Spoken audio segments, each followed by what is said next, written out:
Bonjour chers tous. Aujourd'hui, je vais vous entretenir sur deux thèmes. Le premier thème, c'est l'égalité entre l'homme et la femme. Et le deuxième thème, c'est la situation des enfants nés hors mariage. Pour ce qui concerne le premier thème, qui est la question de l'égalité entre l'homme et la femme, il faut signifier ici que cette loi a été ou est mal interprétée ou est mal comprise par bon nombre de nos populations. Ici, quand tu demandes à certains quel est ton avis sur la question de l'égalité entre l'homme et puis la femme, on te dira en un premier lieu, on dit que l'homme et puis la femme, on est devenu même chose maintenant. Tu portes pantalon, je porte pantalon, tu dis un, je dis un. Quand tu parles, je parle. Quand tu sors, je sors. Bon nombre de nos populations comprennent cette loi sur ce volet. Pourtant, il n'en est rien de tout ça. Ici, dans notre constitution, ça a été précisé que l'homme et la femme sont égaux devant la loi ou devant le droit. Qu'est-ce que cela signifie? Il ne faut pas confondre l'égalité devant le droit ou l'égalité ou bien l'égalité dans la nature. Ce n'est pas la même chose. Parce que de façon naturelle, l'homme et la femme n'ont pas été créés de la même manière. Raison pour laquelle il y a des organes chez la femme que l'homme n'a pas. Il y a des organes aussi chez l'homme que la femme n'a pas. Et chacun a ses pouvoirs, chacun a ses prérogatives. Mais ici, on parle d'une égalité devant la loi. Il est une question du droit positif.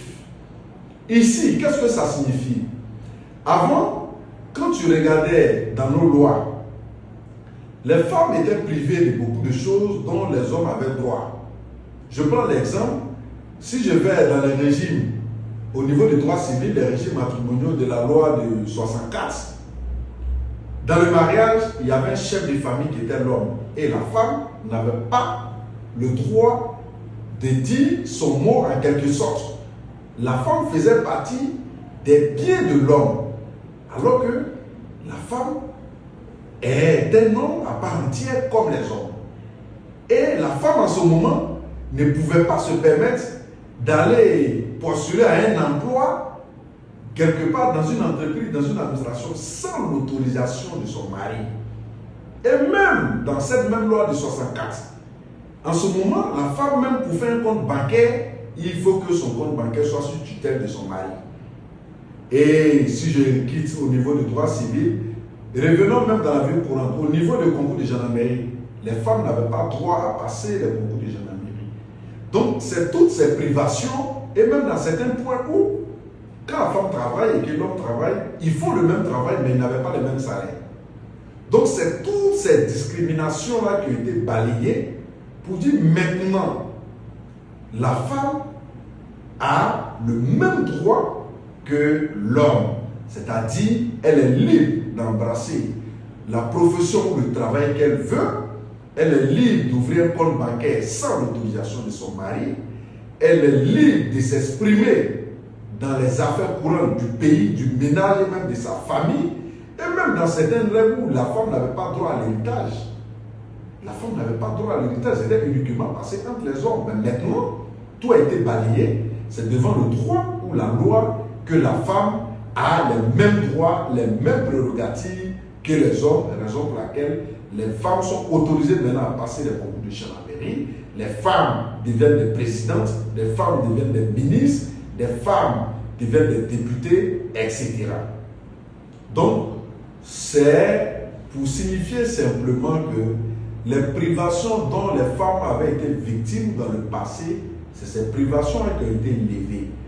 Mais ça ne veut pas dire que l'homme et la femme deviennent de façon naturelle même chose. Non, on parle de même chose parce que ce sont les êtres humains, les deux sont des êtres humains, et autre chose, devant la loi, les deux sont même chose. Sinon, on sait.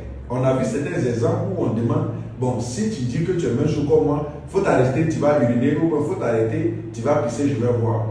Parce que Ils savent que la femme ne peut pas s'arrêter pour uriner convenablement ou décemment, mais l'homme peut s'arrêter pour faire tant. On ne parle pas de la façon de la création, on ne parle pas du mécanisme de la création de l'être humain. L'égalité n'est pas à ce niveau, mais on parle devant le droit et il ne faut pas mélanger les choses. Et raison pour laquelle maintenant, sur l'extrait de l'enfant, on demande l'enfant pour patronyme le nom de son père, mais on peut y ajouter le nom de sa maman si la femme le désire ou la mère le désire, ou soit l'enfant même le désire. Voilà. Donc, c'est cette parenthèse-là que j'aurais voulu expliquer aujourd'hui pour dire que l'égalité entre l'homme et la femme, ce n'est pas une question de forme, ce n'est pas une question de telle posture, non, pas d'une question de droit. C'est devant le droit, la femme ne peut pas être privée de quelque chose dont les garçons doivent bénéficier. C'est par rapport à ses privilèges, ses prérogatives qu'on parle d'égalité. Voilà. Maintenant, certains abordent le problème, mais dans la religion, Dieu dit que la femme doit être soumise. Oui, l'égalité n'a rien à voir avec la soumission. Quand on parle de soumission, déjà, c'est sur le plan religieux. Et il faut remarquer ici que la religion et la loi ou le droit positif, il y a beaucoup de contradictions. Voilà. Au niveau de la loi, entre les époux, on parle de respect mutuel. On parle de respect mutuel, mais au niveau de la religion, on parle de soumission de la femme et le mari, à son niveau, on lui demande d'aimer sa femme. Donc, du coup, il ne faut pas faire une confusion entre le droit positif et la religion parce que les deux ne fonctionnent pas de la même manière, les deux ne parlent pas le même langage. Mais étant donné que nous sommes dans un état laïque, pour les affaires administratives et autres, c'est le droit positif qui s'applique. Mais dans les foyers, bon nombre de foyers, bon nombre de ménages se soumettent aux principes religieux et autres. Donc ça aussi, ça fait partie des moyens de stabilisation du foyer. Voilà, donc tous les moyens sont permis. Donc c'est aux conjoints, aux époux et aux épouses d'adopter des stratégies simples pour le bonheur du ménage et pour son propre bonheur. C'est cette parenthèse que je voulais expliquer sur la question de l'égalité. Pour le deuxième thème, qui est la situation des enfants hors mariage. Les enfants hors mariage, ça veut dire quoi d'abord? Ici, voilà deux personnes qui sont mariées, un monsieur qui est marié avec une dame, parce qu'ici en Côte d'Ivoire, c'est un homme qui s'est marié à une femme et non le contraire. Voilà. Donc, ici, deux personnes qui sont mariées, en dehors de sa femme, il a eu des relations extérieures à son foyer, à son mariage, et il y a un enfant qui est sorti là-dedans. Cet enfant, c'est ça qu'on appelle enfant hors mariage, en droit on appelle enfant naturel. Dans le droit, avant, cet enfant était dans une situation de précarité. Pourquoi? Parce que avant, lorsqu'on faisait un enfant hors mariage, on ne pouvait pas donner son nom de famille à cet enfant sans la permission ou sans l'autorisation de sa femme mariée. Je donne un exemple simple. Tu es marié à ta femme, tu as eu un enfant dehors. Pour que l'enfant puisse porter ton nom, parce que quand l'enfant porte ton nom, l'enfant devient en même temps comment on appelle ça, ton enfant directement dans le foyer. Pourquoi? Parce que tes enfants légitimes dans le foyer auront le même nom que ce dernier et ce dernier aura les mêmes droits que tes enfants légitimes dans le foyer. Donc avant, pour que tu puisses reconnaître cet enfant et lui donner ton nom que tes enfants légitimes portent, il fallait une autorisation de la femme mariée. Si elle ne donnait pas son autorisation, on ne pouvait pas reconnaître l'enfant et l'enfant se retrouvait dans une situation de précarité.